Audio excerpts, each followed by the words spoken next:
Hello বন্ধুরা, শুভ নববর্ষ। আজকে হলো গিয়ে নববর্ষ, পয়লা বৈশাখ। তো দেখো, আজকে আমি একটা ছোট্ট গ্যাট রেডি ভিডিও তোমাদের সাথে শেয়ার করছি। তো দেখো, এখন ফেসটাকে ক্লিন করে এসেছি। আর যে টাওয়ালটা নিয়েছি ওটা না রোদ্রে ছিল, রোদ্রে থেকে এনেছি, তার জন্য এটা প্রচণ্ড হার্ড হয়ে আছে। তো ফেসটা ক্লিন করতে পারছিলাম না আর কি। তো যাই হোক, এখন দেখো মুখটা মুছে নিয়েছি। আর আমি এখন লাগিয়ে নিচ্ছি ময়শ্চারাইজার, আর সাথে একটু সানস্ক্রিন লাগিয়ে নেব। কারণ কি, বাইরে না প্রচুর রৌদ্র উঠেছে। তো বৈশাখের মানে দুপুরবেলা বুঝতেই পারছো কীরকম একটা ওয়েদার হয়ে আছে।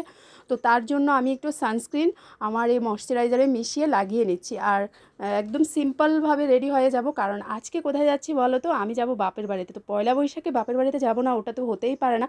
তো তার জন্য আমি ফাটাফাট একটু সাজুগুজু করে নিচ্ছি। হালকা একটু সাজবো, বেশি কিছু নয়, কারণ এই গরমে বেশি মেকআপ টেকআপ ভালো লাগে না।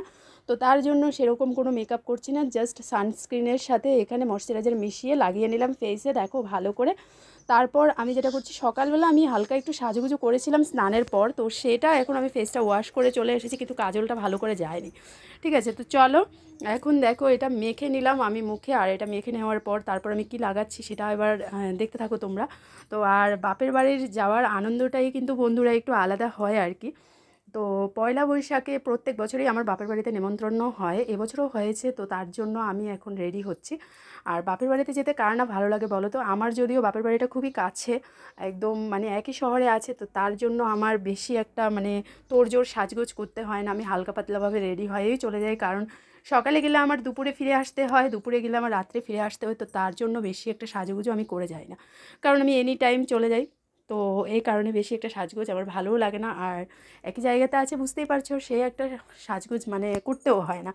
তো দেখো হালকা পাতলাভাবে একটু রেডি হয়ে যাচ্ছে। আইব্রোটা একটু করে নিচ্ছি, কারণ আমার আইব্রোটা না খুবই হালকা। তো আইব্রো একটু না আঁকলে আমার চেহারাটা একদম কি বলবো, একদম পুরো ট্রাইবাল চেহারা হয়ে যায়।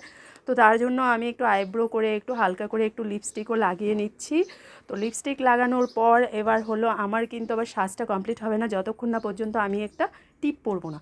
তো দেখো একটা টিপ নিয়ে নিয়েছি, আর আজকে কিন্তু একটু এই রকম ছোটো সাইজের একটা টিপ নিয়েছি। তো টিপ লাগিয়ে নিয়েছি, আর আমার সাজগোজ কমপ্লিট হয়ে গেছে। এবার চুলটা কি হয়ে আছে, একদম তেলতেলে ভাব হয়ে আছে। কারণ কি, সকালবেলা মাথা মানে ভিজিয়ে স্নান করেছিলাম, চুল ভিজিয়ে স্নান করেছিলাম। তো তার জন্য চুলের অবস্থা এরকম হয়ে আছে। তো চুলটাকে নর্মালি ডেলি যেরকম করে বাঁধি আর কি, একটু দু সাইডে একটু ক্লিপ লাগিয়ে তারপর হলো একটা কাঁকড়া ক্লিপ দিয়ে চুলটাকে একটা খোপা করে নিয়েছি। তো আমার সাজগোজ অলরেডি কমপ্লিট হয়ে গেছে। আর আমাকে দেখতে কেমন লাগছে অবশ্যই জানিও কিন্তু তোমরা।